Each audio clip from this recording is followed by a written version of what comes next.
Olá, nesta edição da TV Espaço Homem, estamos novamente com uma entrevista muito palpitante. Ora, um jovem com formação de 3 áreas profissionais, sim, ele é médico, advogado e perito. Se trata do Dr. Marcelo Carlos de Freitas. Muito bem, muito obrigada por permitir essa entrevista aqui no seu escritório e deixo para os seus cumprimentos. Olá, internautas. Eu vou esclarecer algumas dúvidas sobre perícias médicas e falar um pouco sobre a minha formação. Muito bem, então vamos começar a entender qual foi a primeira área que se formou, onde e por quê. Bom, a minha primeira formação foi em medicina, há mais de 20 anos. Sou pós-graduado em medicina legal, em medicina do tráfego e medicina do trabalho. Após a formação em medicina, eu comecei a fazer perícia há mais ou menos uns 19 anos e senti a necessidade de fazer direito, porque muitas vezes eu ouvia palavras e linguajares jurídicos, os quais eu não entendia pela minha formação médica. Então, vi a necessidade de aprender mais o direito. E com o auxílio de alguns juízes e algumas orientações, acabei concluindo o curso de Direito, feito algumas pós-graduações em Direito e sempre atuando na área de perícias médicas. Muito bem, agora o que é que lhe alegra essas 3 formações, assim, quando as emprega, em que área especificamente ou causas? Muitas vezes em causas de erros médicos, em causas de insalubridade do trabalho, problemas de saúde relacionados ao trabalho, até em defesa de profissionais da área médica, enfim, a área é muito extensa, né? Perícias criminais e etc. Agora, no caso que há referência à perícia, né? Quais são assim, as áreas que mais o senhor acredita que precisam ser periciadas em termos de erros, por exemplo, hospitais, médicos, planos? Quais são as áreas que mais assim estão necessitando ou ocorrem, né?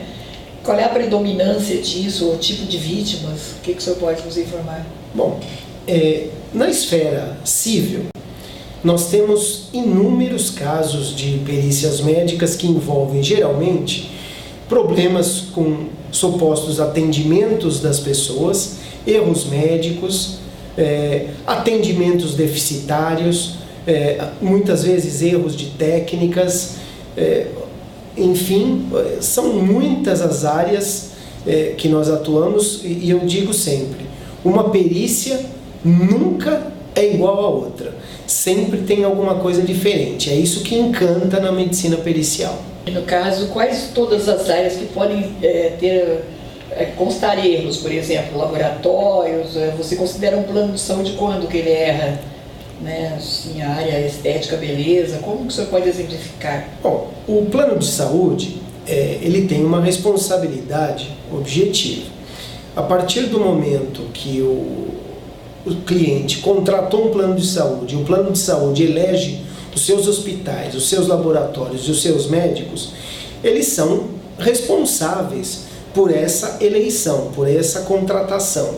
Então, sempre que existe um erro de um hospital, de um laboratório ou de um médico que trabalha para um plano de saúde e a pessoa é um segurado, certamente o plano de saúde pode estar envolvido em uma eventual ação ou em uma responsabilidade civil. O senhor considera mais, do ponto de vista estatístico, a predominância que são mais vítimas, quem são? São mulheres, crianças, idosos?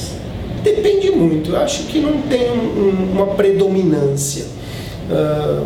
Geralmente, na esfera trabalhista, por exemplo, existe uma predominância grande de pessoas de 20 a 45 anos, que são geralmente a classe mais predominante trabalhadora. Então isso é bastante comum na área trabalhista. Homens e mulheres eu acho que praticamente se dividem meio a meio. Na esfera civil, quando nós tratamos da parte estética, certamente a mulher porque também procura mais estética, tem muito mais problemas de lesão. Para erro médico em geral, eu acredito que é meio a meio entre homens e mulheres. Quando ocorre a perícia médica, o senhor já tem uma estatística aí de milhares, né? Há algum ponto em comum entre elas? O que mais se predomina? É imperícia, é imprudência? Ou é um descaso, assim, não vai acontecer nada, não vai dar em nada, vai levar 500 anos? A pessoa é muito poderosa, acha que vai dobrar a situação. Tem essas coisas também ou não? Olha, realmente os casos de imperícia, de imprudência são bastante frequentes. Dizer que existe uma predominância de um ou outro, eu acredito que não. Porque eu já fiz dezenas de milhares de perícias e não vi assim uma predominância específica. Como nós atuamos em praticamente todas as áreas, eu já vi muita coisa, muitas pessoas processando o médico, médicos com descasos com o paciente. E uma coisa que eu digo sempre, geralmente o que leva a um processo por erro médico, alguma coisa, geralmente é a falta de comunicação entre o médico e o paciente. Mas não digo que isso só ocorre entre o médico e o paciente, não.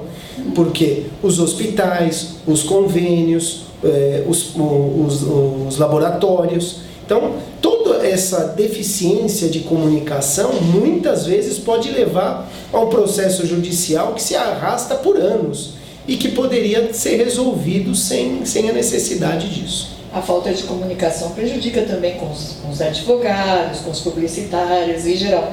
Você toca num assunto muito importante. Se não quer a pessoa como cliente, seja, diga, olha, não posso atender, enfim, delicadamente, mas não fique enrolando, né, doutor? Concordo. Concordo. Interessa para um lado e depois não. Tudo tem uma consequência, quer dizer, você assumiu a pessoa como um cliente, não sei se a sua opinião é essa, mas você tem a responsabilidade de atendê-lo com o que der e vier, não é assim? Concordo plenamente.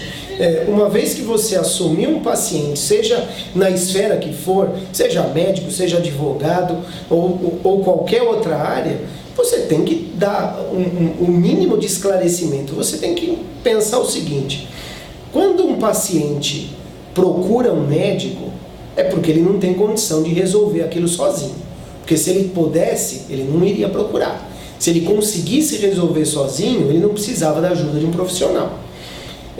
Muitas vezes o profissional já viu aquilo, já passou por aquilo, tem experiência daquilo, e naquela situação, para o profissional, é uma situação banal.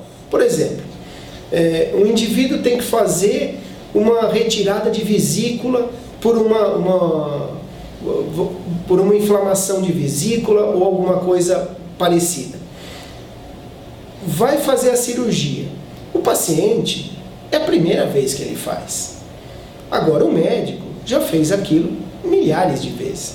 Então, aquilo que parece normal e natural para o médico, não é para o seu paciente. Então, é necessário sempre ter um script, um roteiro de como orientar esse paciente, de como explicar isso para o paciente, porque às vezes o médico já explicou isso milhares de vezes, mas para aquele paciente específico, ele não se sente totalmente orientado. E às vezes, pelo fato de se sentir perdido, isso causa uma deficiência nessa comunicação e que pode levar a consequências mais sérias. Dos sentimentos que assim, o senhor tem interpretado aqui, ainda há pouco dialogávamos um pouco antes da entrevista, quer dizer, a sua assistente ainda comentou, quer dizer, cada vez que a pessoa vai falar sobre o assunto é todo um sofrimento de novo, né? Então ela demonstra na voz, né? Vai ter tosse, vai ter nervoso, vai ter chilique com frio ou não, né? Mas vamos supor assim, a pessoa no momento que vai rememorar aquele fato triste, que ela se sente que diminuiu algo dentro dela, vamos supor assim, né? Que causa o sofrimento, há retorno a esse sofrimento de novo, é natural essa Vai ser a vida inteira assim, esse emocional funcionando? Olha, eu gostaria até de citar um caso, lógico, eu não posso citar nomes pela confidencialidade, mas eu gostaria de citar um caso. Uma vez uma moça jovem de Minas Gerais veio nos procurar para fazer uma perícia. E ela tinha uma suposta uma reclamação de um erro cirúrgico de um cirurgião plástico. Esse cirurgião plástico teria feito vários procedimentos abdominais, abdominoplastia, dorsoplastia, que é a redução da parte dorsal, e mama, todos eles num procedimento único. E quando isso ocorreu, ela era uma pessoa jovem, rígida, bem de saúde, obviamente houve algumas intercorrências. E essas intercorrências causaram alguns problemas na paciente. E ao invés de fazer a intervenção correta para corrigir esse problema, porque complicações na cirurgia, por si só, não são erro médico. Isso é que tem que ficar claro, né? Toda cirurgia tem risco, toda cirurgia pode ter complicações naturais, e isso é descrito dentre os trabalhos que existem desse tipo de complicação. Mas você não explicar, mais uma vez voltando na comunicação, você não explicar isso para o paciente, ou abandonar o paciente quando ele mais precisa, para o paciente é uma comprovação que houve um erro. Houve um erro e que o médico se recusa a atendê-lo e a consertar esse erro e a tentar repará-lo.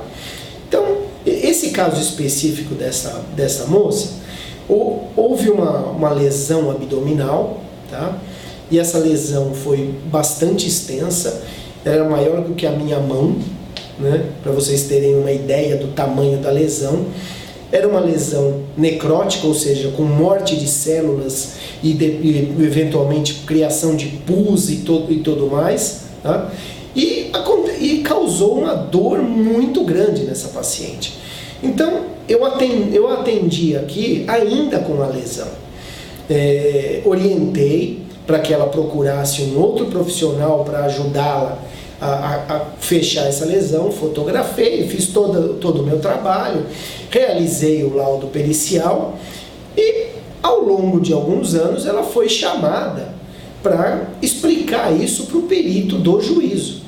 E eu acompanhei como assistente técnico, médico desta paciente, contratado por ela.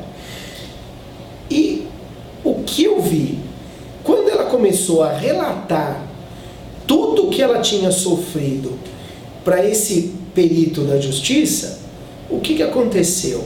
Parecia que a memória dela estava revivendo todos aqueles fatos.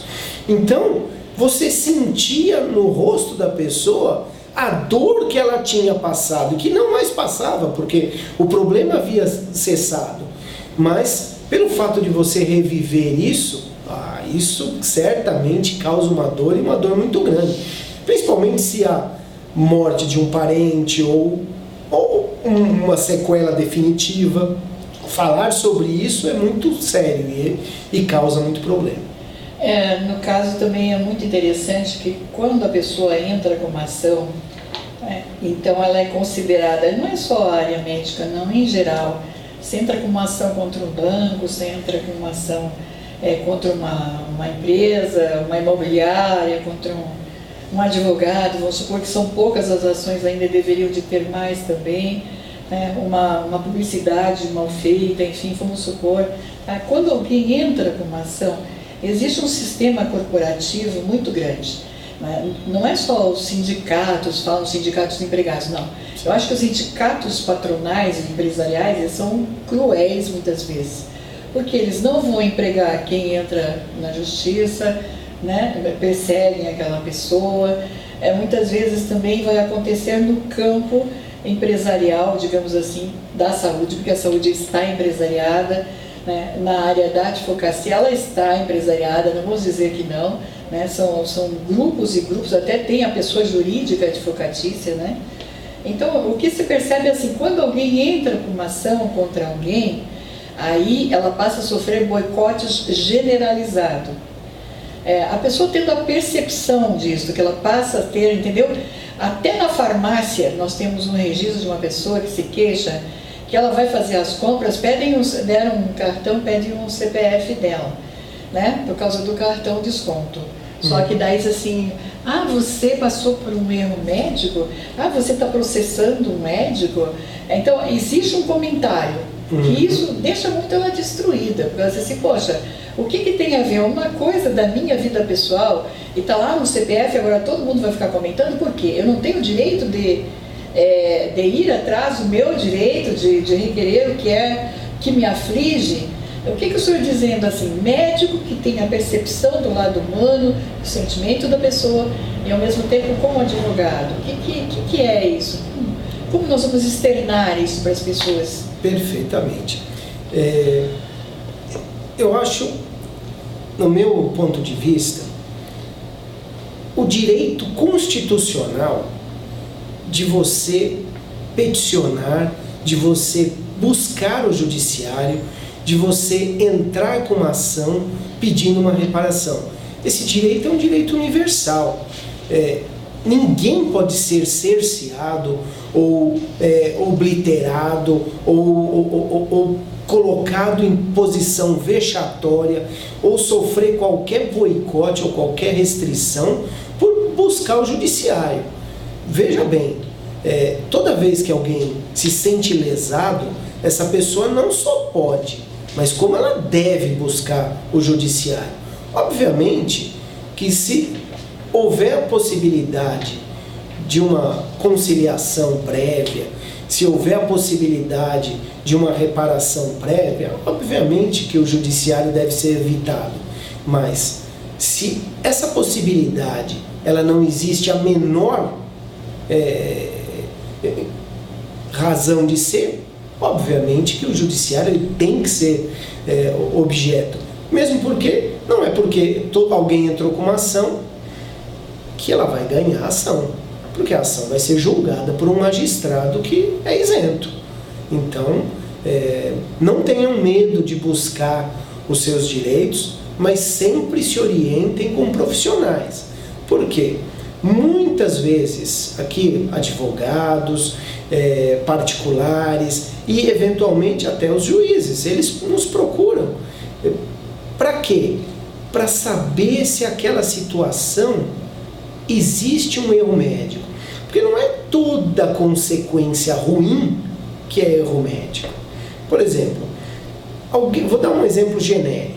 Alguém procura, tem uma doença ou algum problema, procura um médico. Errar um diagnóstico, por si só, não é erro médico. O erro médico acontece quando o diagnóstico e a conduta não são plausíveis. Isso é erro médico. Quando se busca condutas que não estão prescritas pelos conselhos de medicina, que não tem respaldo de trabalhos, isso sim, isso é erro médico. Agora, simplesmente porque o resultado não foi satisfatório, muitas vezes nós não podemos dizer que é erro médico. Vamos dizer, alguém vai procurar fazer uma cirurgia abdominal porque tem um excesso de peso muito grande. Faz a cirurgia, reduz um pouco esse peso, mas fica com uma cicatriz que não gostaria de ter ficado por algum problema pessoal desse paciente. Fica com alguma cicatriz hipertrófica, algum queloide. Aí ela vira para o médico e fala, olha, mas eu não gostei do resultado, porque não ficou do jeito que eu gostaria, eu queria ficar com a barriga de uma modelo tal e acabei não ficando como eu gostaria. Isso é erro médico? De jeito nenhum, porque na pior das hipóteses, ela ficou melhor do que estava. As consequências naturais do corpo não podem ser atribuídas ao profissional. Então, sempre consultem profissionais da área antes de tomar qualquer atitude, qualquer processo ou em pensar em processar qualquer profissional. Isso agora, é uma necessidade. Agora tem um fato muito interessante que o senhor acabou de abordar. Eu vi dentro de um processo de erro médico o seguinte: fica levantado, aí confirmado que nos compêndios de medicina está dizendo que não se deve fazer tal procedimento, que poderá levar o paciente a óbito. E o perito, ele faz uma ressalva, colocando assim, que não é utilizada esta metodologia e que quem vai utilizá-la está sujeito aos riscos com o paciente. Então, esse alerta está mostrando o quê? Que o médico teve imprudência? Sim, no livro está dizendo que não pode, e o perito está dizendo que aquele médico correu risco com o paciente até de óbito? Sim, Elizabeth, certamente. Você, como um profissional, aplicar técnicas que não estão regulamentadas pelos conselhos ou por pesquisas, realmente é algo temeroso, é uma atitude que não se deve tomar, e caso o médico queira aplicar uma técnica inovadora no paciente, isso tem que ser muito bem explicado, tá? Para que ambos concordem, sabendo dos riscos e dos benefícios. O paciente tem que ser cientificado que ele vai ser objeto de uma cobaia, vamos dizer assim. Olha, eu nem diria o nome cobaia, mas certamente experiência. Por exemplo, vamos dizer, uma cirurgia nova que experimental, que vai ser testada, obviamente isso tem que ser testado em grupos de pesquisas, tá? Em centros universitários, né? E por pessoas que estejam habilitadas a realizar esses procedimentos.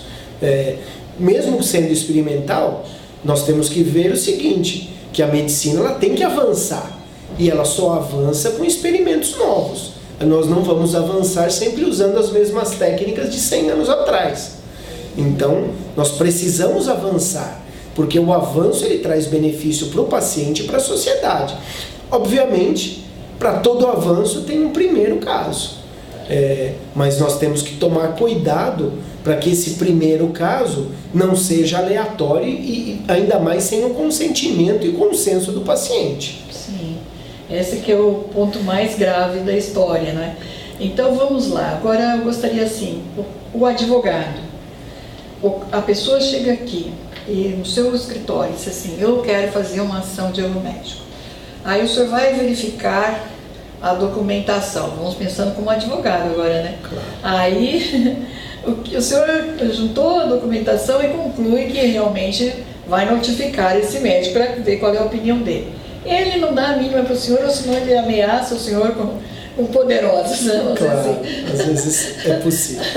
Então, neste caso, está conotada a necessidade da ação processual, é isso? Sim, certamente. Toda vez que nós somos procurados por um particular ou por um advogado, muitas vezes, sabendo que a pessoa traz muitos documentos, e eu gosto de ver esses documentos para fazer uma análise prévia, eu olho com critério.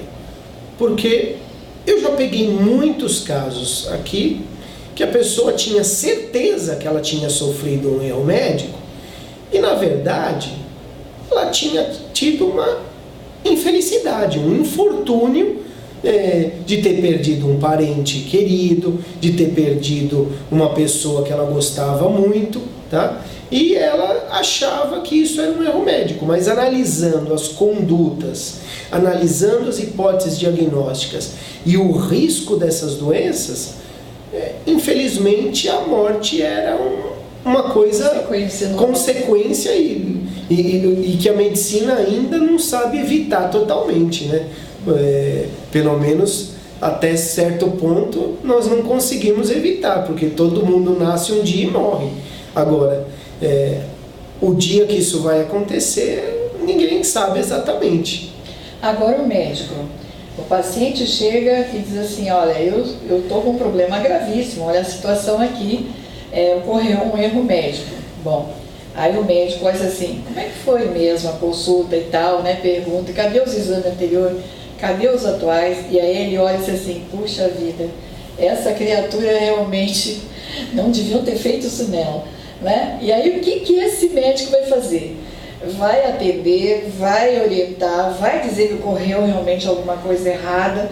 Ele vai respeitar a ética com o colega ou a ética com o cliente, vamos dizer assim, com o paciente. É paciente, né? Para médico. Enquanto, como perito, né, nós não estamos sujeitos à confidencialidade. Nós só temos a confidencialidade com o judiciário, tá? É diferente da relação entre o médico e o paciente. Essa confidencialidade entre esse médico e esse paciente que vai realizar o atendimento é entre os dois. Inclusive, esse médico pode até se recusar a informar o judiciário, se for questionado por algum juiz em algum processo, informando ao juiz que não pode informar sobre o paciente devido ao sigilo médico. Para o perito médico, esse sigilo não existe. Nós podemos informar, né? O laudo pericial ele é totalmente feito de maneira clara e objetiva, com linguagem geralmente utilizada, eu estou falando por mim, eu utilizo linguagem simples, tá? Que qualquer jurista possa entender sem nunca ter chegado próximo de uma faculdade de medicina. Agora, ele pode, o médico, por exemplo, dizer assim, dar uma enroladinha, pois aconteceu esse teu problema, mas eu não posso te atender, porque, sabe, fica complicado para mim agora pegar e ficar atendendo você. Ele está fazendo uma recusa, ele não está atendendo, ou ele vai dar um analgésico e mandar embora. Sim. Não vai ver a profundidade da situação ou fazer um exame, vou dizer assim, tá? Para confirmar. Como é que fica essa conduta médica? Entendo. Bom, segundo o Conselho de Medicina, nenhum médico é obrigado a atender nenhum paciente, exceto em casos de urgência e emergência. Então, a recusa de um profissional de atender determinado paciente é lícita, tá? Isso não é erro de hipótese nenhuma, exceto os casos que eu citei, urgência e emergência, aí não tem recusa, tá? O médico é obrigado a atendê-lo. Nem mesmo o hospital também pode ser, ele é particular, vamos supor assim, caríssimo, hospitaria mesmo, mas aí a pessoa chega lá numa emergência, é bem pobrezinho, vamos supor, ele pode recusar a emergência? De maneira nenhuma, tá? Chega uma emergência de uma pessoa que não tem condições, pode ser em qualquer hospital, dos melhores hospitais particulares, São Luís, Einstein, entre outros hospitais, o hospital é obrigado a atender essa pessoa. Como vai cobrar depois, aí é uma outra questão. Agora, se recusar a atender um caso grave, um caso de urgência, um caso de emergência, a pessoa sofrer uma lesão grave ou morrer, o hospital pode ser responsabilizado. Mesmo não tendo convênio. Mesmo não tendo convênio. Nós compreendemos e ainda há pouco conversamos que também, se o médico tiver interesse em colaborar com o paciente, ele pode sim dar um atestado do que ele vê e do que ele encontra. Agora vamos perguntar em relação ao advogado. O advogado olhou a documentação, chegou à conclusão que sim, que há uma problemática ali, pelo menos até desrespeito ao direito do consumidor, porque também foi lá, chamou a atenção tentou um diálogo com essa pessoa e não foi atendido, enfim.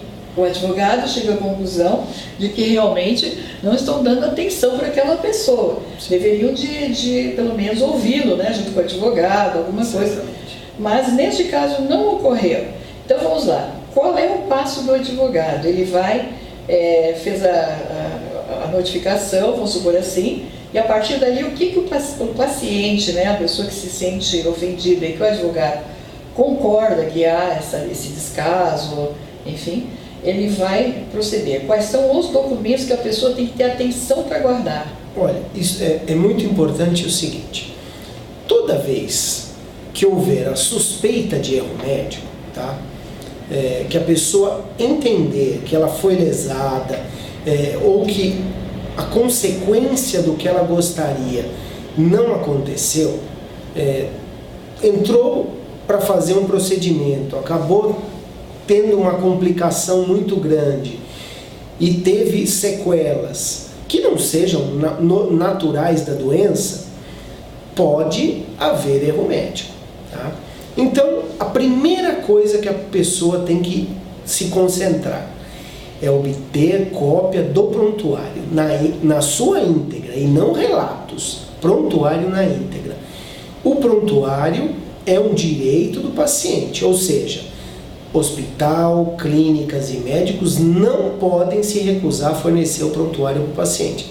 Então, sempre que precisar do prontuário, solicite este prontuário junto à administração do órgão responsável, seja o hospital, clínica, laboratório, quem for, tá? Sempre solicite isso por escrito e exija o protocolo. Se caso houver uma recusa do centro de entregar esse prontuário, isso deve ser comunicado aos órgãos de classe, para que tomem as providências devidas. Por isso, da necessidade de um protocolo, porque se não há protocolo, não há prova que houve o pedido. Obtido esse prontuário, tá? Obviamente que muitas pessoas já procuram de cara o advogado. Tá? Isso não tem problema, pode ser feito assim ou pode ser feito diferente. O que eu recomendo? Seja o paciente ou o advogado que recebeu um caso de erro médico, se ele não tiver formação na área de medicina, eu não recomendo entrar com uma ação sem uma orientação profissional adequada de alguém da área médica. Tá?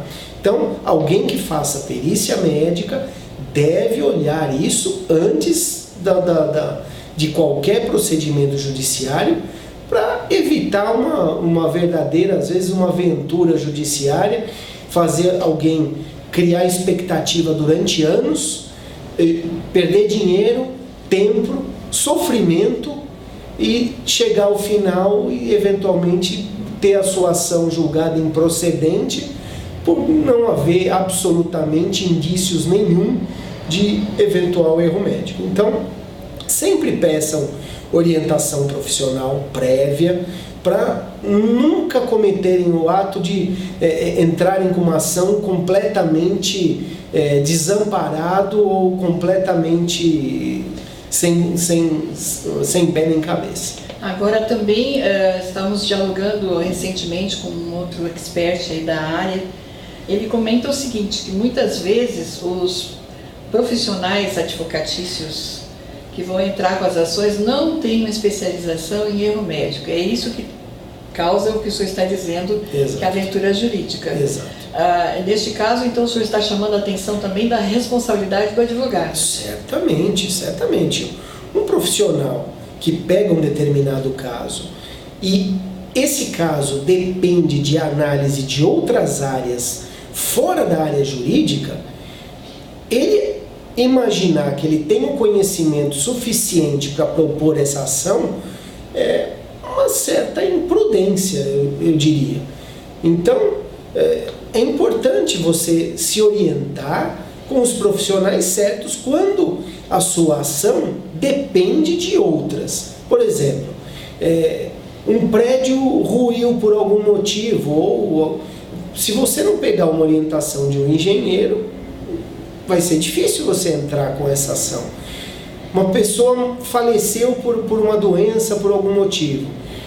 Sem um médico para dizer se aquela conduta está linear, está correta, entrar com uma ação desse tipo seria uma irresponsabilidade muitas vezes do profissional. Eu não estou dizendo que alguns profissionais não entendam bastante do assunto, mas aqueles que não têm um conhecimento muito amplo da área e que possa estender isso para o cliente, eu acho que devem procurar sempre uma ajuda profissional.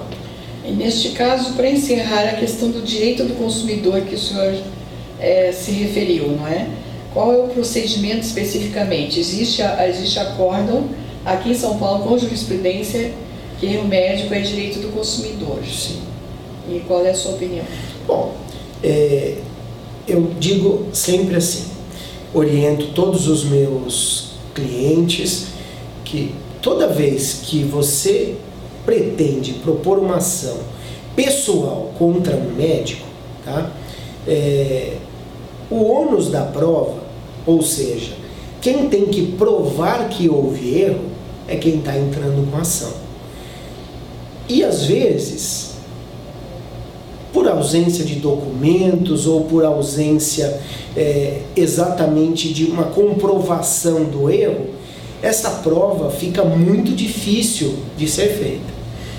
Eu recomendo muitas vezes que essa ação seja proposta contra os hospitais, contra o plano de saúde ou eventualmente outras entidades de pessoa jurídica, aonde o Código de Defesa do Consumidor se aplica muito mais facilmente, tá? É mais fácil obter a inversão do ônus da prova, tá? E fazer com que a pessoa jurídica comprove que não houve erro, ao invés do autor da demanda comprovar que houve o erro. Que é uma falha também, né, de não respeitar a pessoa no momento da dor, né? Ela tem que provar ainda que está sofrendo a dor e quem foi que fez? Estava antes assim, estava depois. Está meio complicado, né, gente? Eu acho que está, no meu modo, e sou responsável pelo que eu digo, tá? Está errado esse ponto de vista, porque se a pessoa já é vítima, como é que ela, e ela não tem formação, é leiga, como é que ela vai provar?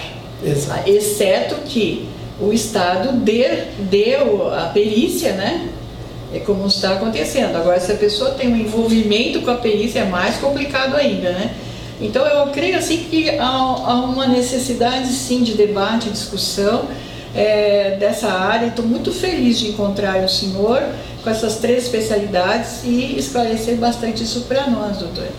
Tá? Eu tenho a agradecer ter nos recebido aqui e à disposição para continuarmos aprendendo com o senhor. Eu que agradeço a oportunidade de estar aqui e espero ter esclarecido algumas dúvidas. Sempre estou à disposição de todos que precisam, tá?